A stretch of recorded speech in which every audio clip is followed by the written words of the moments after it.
जय हिंद विद्यार्थियों। चलिए आज हम लोग आए हैं या जो है ना आपका अगला हिसाब को लेकर के कई उदाहरण किए हुए हैं। 2 उदाहरण शायद कंप्लीट करने हैं, है ना। हम लोगों का क्या चल रहा है, वास्तविक संख्या चल रहा है ना, मैथमेटिक्स क्लास 10th का, है ना। तो चलिए शुरू करते हैं। देखिए ये उदाहरण हम लोग कंप्लीट कर लिए थे पिछले क्लास में। ये उदाहरण का अगर वीडियो नहीं देखे हैं तो आप प्लेलिस्ट में जाकर के देख सकते हैं। बिल्कुल डिटेल में एक एक पॉइंट को समझाया गया है, सीएफ निकालने का एक एक पॉइंट पे चर्चा किया गया है। तो उन वीडियोज को आप देख लीजिए। हाँ, उसके बाद इस क्वेश्चन को भी बतला दिया गया है ना, धनात्मक संपूर्णांक बोला। आज हम लोगों का क्वेश्चन क्या है, आज दर्शाइए कि एक धनात्मक विषम पूर्णांक 4q + 1 4q + 3 के रूप का होता है, जहां q क्या है, एक पूर्णांक है। जहां q क्या है, एक पूर्णांक है ना। तो आपका q एक पूर्णांक है और दर्शाना है धनात्मक विषम पूर्णांक 4q + 1 और 4q + 3 के रूप का है या नहीं, है ना।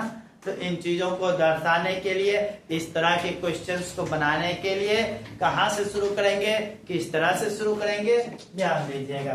सबसे पहले लिखेंगे सॉल्यूशन। सबसे पहले क्या लिखेंगे, सॉल्यूशन। सॉल्यूशन देंगे।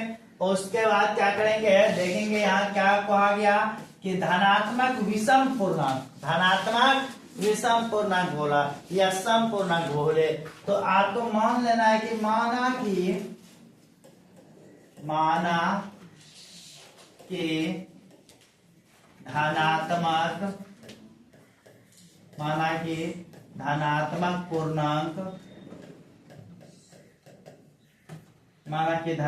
पूर्णांक a है। मान लेंगे धनात्मक पूर्णांक क्या है, a है। और उसके बाद b बराबर कितना मानेंगे, पिछला क्वेश्चन में देखे थे, b बराबर क्या मानेंगे। इस चीज का पता कैसे करेंगे, तो क्वेश्चन पर ही ध्यान देना है। ध्यान में क्या देना है, आपको दर्शाना है धनात्मक और विषम पूर्णांक 4q + 1 है ना। 4q, q के साथ क्या है, 4 है। q के साथ क्या है, 4 है। यहाँ पे 4q + 3 यानी q के साथ क्या है, 4 है। तो b बराबर क्या मान लेंगे, 4 मान लेंगे।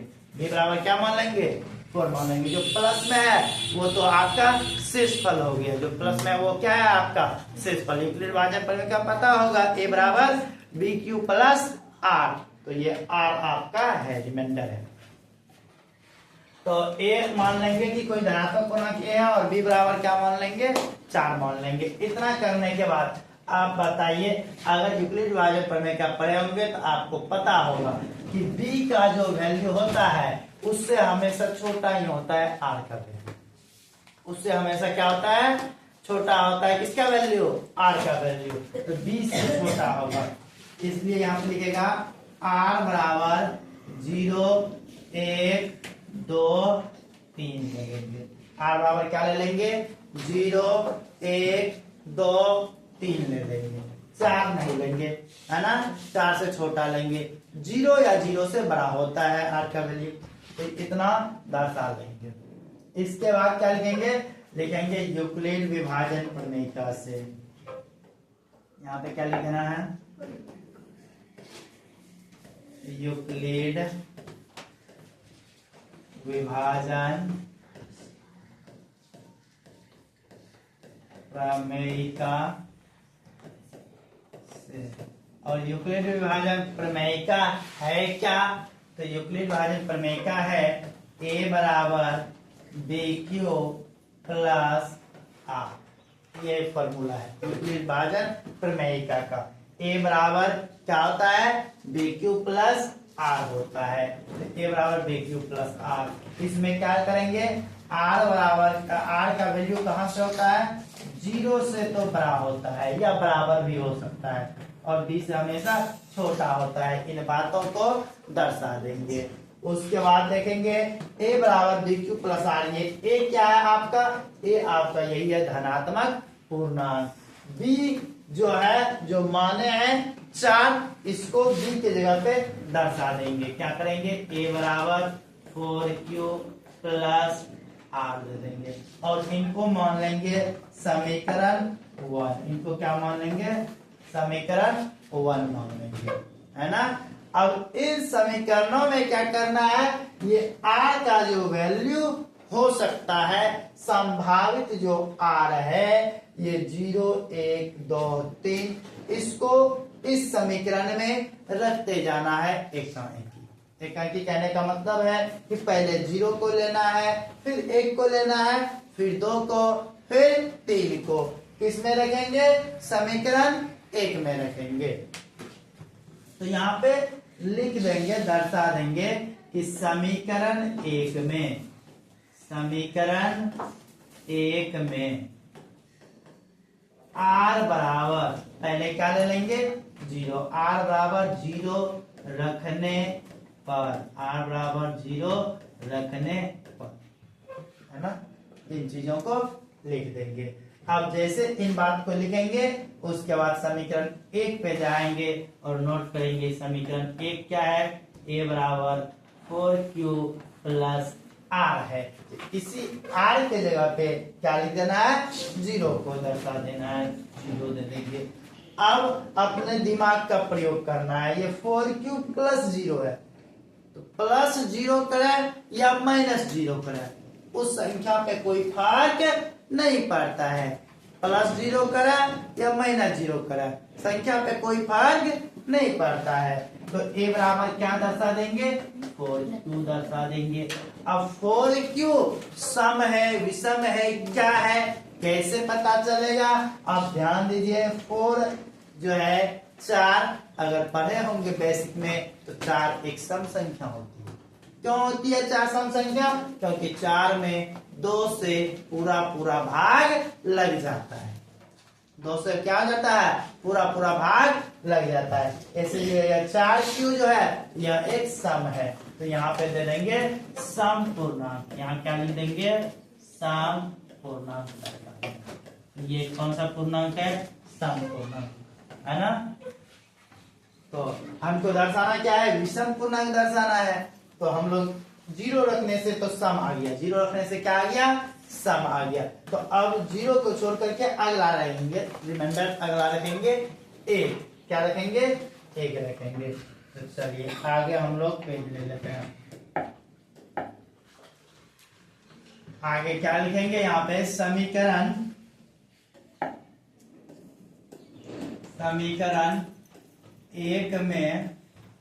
1 में r बराबर 1 रखने पर, r बराबर 1 रखने पर, और समीकरण 1 हम लोगों का क्या है, a बराबर है, a बराबर 4q plus r, 4q plus r है। r की जगह पे क्या रखेंगे, 1 रखेंगे। तो r की जगह पे क्या रख देंगे, 1 रखेंगे। अब बताइए ये जो 4q है यह सम पूर्णांक है, अभी तुरंत हम लोग देखें, है ना। अब किसी सम पूर्णांक में कितना जुड़ रहा है, 1 जुड़ रहा है। अब ये आप जरा बताइए सोच करके कि कोई सम है, अगर उसमें 1 जोड़ते हैं तो वो क्या प्राप्त होगा, एक विषम संख्या प्राप्त होगा। आप एग्जांपल के तौर पर देखिए, मान लीजिए 10 कौन संख्या है, सम संख्या है, 200 पूरा पूरी भाग लगता है, इसमें आप 1 जोड़िए, कितना हो गया, 11। देखिए भाग देखिए, इसमें 2 से पूरा पूरी भाग नहीं लगता है ना। तो 1 जोड़ने से क्या हो गया, विषम संख्या हो गया, क्या हो गया, विषम संख्या हो गया, है ना। और उसका अगर आप 1 जोड़ सकते हैं, 1 घटाने पर भी विषम में प्राप्त होता है, 1 घटाने पर भी विषम में, 10 में 1 घटाइएगा 9 होगा, क्या होगा, विषम। तो आप एक बात हमेशा याद रखिएगा, क्या याद रखना है, एक बात आपको हमेशा याद रखना है कि सम में, क्या याद रखना है, सम में अगर कोई सम संख्या है उसमें 1 जोड़ा जाए तो वह विषम प्राप्त होता है। क्या होता है, विषम प्राप्त होता है।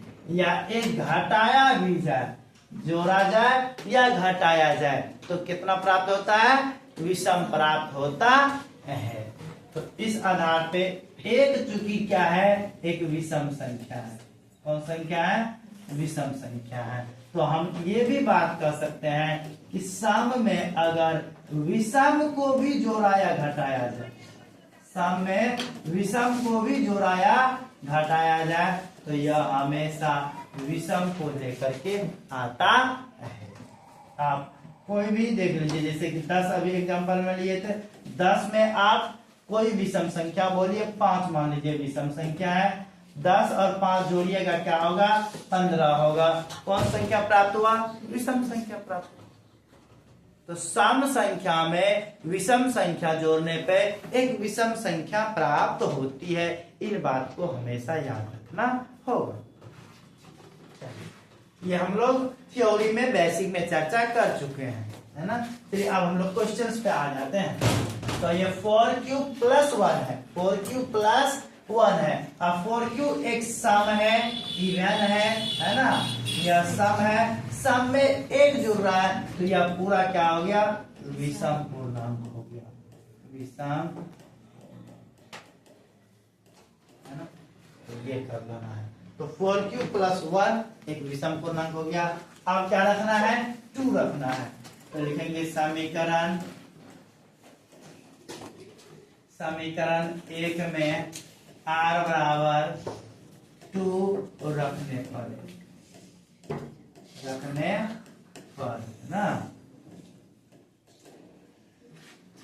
तो आगे बढ़ जाते हैं। आगे समीकरण 1 में r बराबर कितना रखना है? 2 रखना है। तो समीकरण 1 क्या है? a बराबर 4q+r होता है। तो पास में r देख लीजिए आप, यहाँ पे प्लस में क्या है? r है, यही है ना आपका समीकरण 1। ये आपका है ना, a बराबर 4q+r। तो 4q+r की जगह पे क्या रखेंगे? 2 रखेंगे। r की जगह पे क्या रखेंगे? 2 रखेंगे। तो अब बताइए जरा सा, 4q सम है और 2 भी कौन है? सम है। तो सम में सम जुड़ रहा है, बताइए क्या होगा? सम में सम जुड़ने से क्या होगा? सम होगा कि विषम होगा? सम संख्या होगा। कौन सी संख्या होगा? सम संख्या होगा। आप एग्जांपल देख लीजिए, यहाँ पे 10 सम संख्या है, सबको पता है। यहाँ पे कोई और सम लीजिए, मान लीजिए 6 भी तो सम संख्या है। 6 जोड़ने पे क्या होगा? 16 होगा। 16 भी क्या है?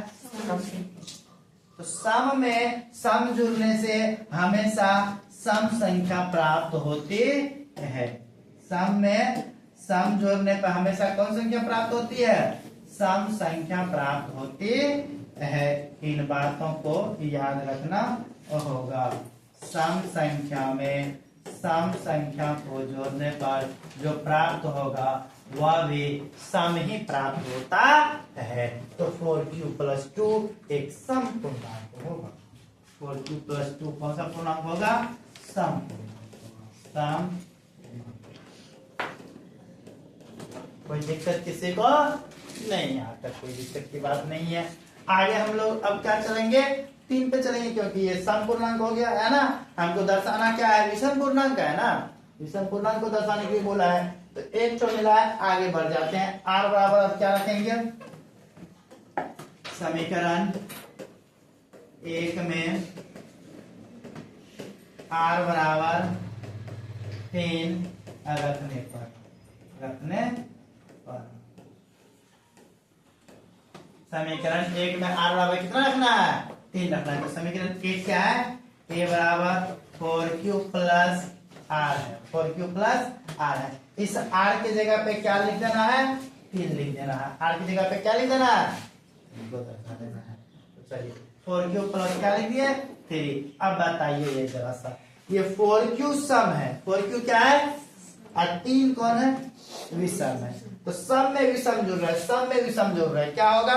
विषम होगा। तो यहाँ पे क्या लिखेंगे? विषम पूर्णांक। कौन सा पूर्णांक? विषम पूर्णांक लिख देंगे। तो ये हो गया हम लोगों का विषम पूर्णांक, है ना।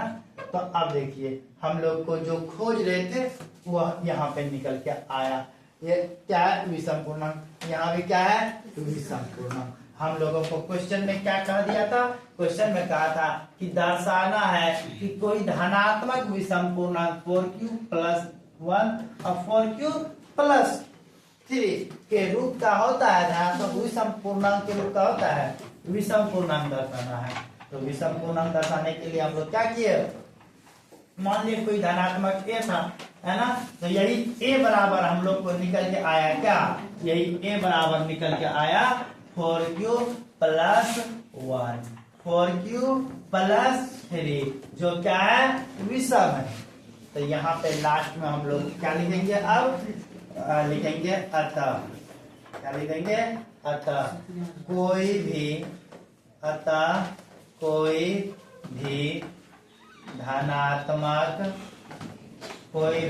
धनात्मक विषम पूर्णांक कोई भी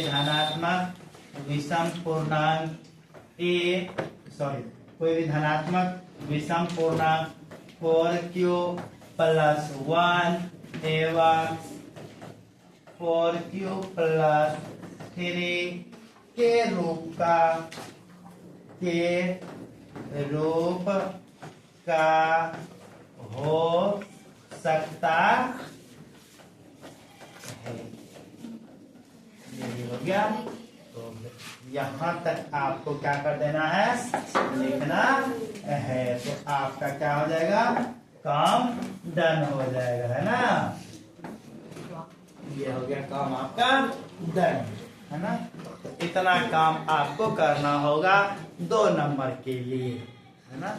तो बोलिए, इतना काम करने में किसी को कोई दिक्कत नहीं है। ये प्रोसेस आराम से कर सकते हैं। उम्मीद है कि आप यहाँ तक समझ में गए होंगे। अगर कोई पॉइंट में दिक्कत है समझने में, आप वीडियो को पाछे करके पुनः मेरी बातों को ध्यान से सुनिए, बात समझ में आ जाएगी, है ना। तो ये उदाहरण 3 जो था आपका कंप्लीट हो गया। उदाहरण नंबर 3, है ना, कंप्लीट हो गया आपका। अब हम लोग बढ़ेंगे उदाहरण 4 पे। उदाहरण 4 देखिएगा क्या है। उदाहरण 4 देखिए, उदाहरण 4 एक बार पढ़ लीजिए, बिल्कुल आसान क्वेश्चन है ये। देख लीजिए, कहा कि एक मिठाई विक्रेता के पास 420 काजू की बर्फियां है। क्या चीज की बर्फियां है? जिसमें पानी भी आता है, नहीं लग रहा है, सुनना है सिर्फ, है ना, खाने के लिए नहीं मिलेगा। 420 काजू की बर्फियां है और 130 बादाम की बर्फियां है। काजू की बर्फियां और किसकी बर्फियां है? बादाम की बर्फियां। वह इनकी ऐसी ढेरियां बनाना चाहती है कि प्रत्येक ढेरी में बर्फियों की संख्या समान रहे तथा ये ढेरियां बर्फी की परत में न्यूनतम स्थान घेरे। इस काम के लिए प्रत्येक ढेरी में कितनी बर्फियां रखी जा सकती है? कितना मजेदार क्वेश्चन। इन चीजों का प्रयोग जानते हो कौन करता है? इन चीजों का प्रयोग कौन करता है जानते हो? इन चीजों का प्रयोग करता है दुकानदार। जो ये बेचता है ना बर्फियां, है ना, ये काजू की बर्फियां और बादाम की बर्फियां बेचने वाले दुकानदार अपने जो है ना रेख में, है ना, सजाने के लिए इस तरह से काम करती है। इसको इस तरह से सजाती है कि एक के ऊपर एक रहे, एक लाइन के ऊपर दूसरी लाइन रहे और सिस्टम से रहे, देखने में भी अच्छा लग जाए थोड़ा सा। उसके बाद कम जगह में ज्यादा से ज्यादा अट सके, कम जगह में ज्यादा से ज्यादा क्या हो सके? अट सके। उसके लिए इन नियमों का पालन करता है। इसके लिए हम लोगों को क्या करना है? हम लोग तो हिसाब बनाएंगे, है ना। दुकान तो अब खोलने जाएंगे नहीं, क्या बनाना है? हिसाब बनाना है। तो ये जो है लिख लेंगे यहाँ पे कि काजू की बर्फियों की संख्या कितना है विक्रेता के पास। विक्रेता किसको बोलते हैं? विक्रेता सब समझते होंगे। बेचने वाले को क्या बोलते हैं? विक्रेता। और जो खरीदता है उसको क्या बोलते हैं? क्रेता, है ना। मतलब खरीदने वाले, विक्रेता यानी बेचने वाले। तो बेचने वाले के पास 420 है, तो लिख लेंगे इन बातों को हम लोग लैंग्वेज में यहाँ पे, है ना। 130 है ये जो है ना, बादाम की बर्फियां हैं, तो इन बातों को लिख ले क्योंकि बादाम की बर्फियां हैं, है ना। तो प्रत्येक ढेरी में कितनी बर्फियां रखी जा सकती है, इसके लिए क्या करेंगे, HCF निकालेंगे। क्या निकालेंगे, HCF। इनका किनका HCF निकालना होगा, तो ये 420 और 130 का, इनका जो HCF होगा, हाईएस्ट कॉमन फैक्टर होगा, वही होगा बर्फियों की कौन सी संख्या, है ना। प्रत्येक ढेरी में बर्फियों की संख्या उतना ही होगा, है ना। तो इनका क्या निकाल लेना है, HCF निकाल लेना है। यह प्रक्रिया यूक्लिड विभाजन प्रमेयिका की मदद से करनी है। यह प्रमेयिका किस तरह से काम करती है, पिछले लेक्चर जो 1 उदाहरण 1 का रहा है, उदाहरण 1 में आपको डिटेल में समझाए हैं। फिर इनका आगे हम लोग और HCF लेकर के आएंगे। ये आपको HW में देते हैं, ये लैंग्वेज वाला आपको HCF निकालना बिल्कुल आसान है ना। तो हम लोग आगे आएंगे यहाँ पे नेक्स्ट क्लास में, है ना। ये नेक्स्ट क्लास में लेकर के आएंगे इन सारे हिसाबों को जो एग्जाम में कई बार पूछा गया है। तो इस पे आगे हम लोग चर्चा करेंगे, है ना। ये सारे क्वेश्चंस जो है ना प्रश्नावली का, हम एक एक क्वेश्चंस पर चर्चा करेंगे। एक एक क्वेश्चंस का वीडियो आपको YouTube पर उपलब्ध हो जाएगा, प्लेलिस्ट में मिल जाएगा, ठीक ना। तो चलिए, अगर यहाँ तक आप देखे, सीखे, समझे, अच्छा है, आप लाइक और कमेंट कर सकते हैं, है ना। सब्सक्राइब चैनल को कर सकते हैं ताकि नोटिफिकेशन आपको सही समय पर मिल सके। सारी वीडियोज का, है ना, प्लेलिस्ट में जाकर के भी आप देख सकते हैं। तत्काल के लिए यह वीडियो देखने के लिए आप सभी को बहुत बहुत धन्यवाद।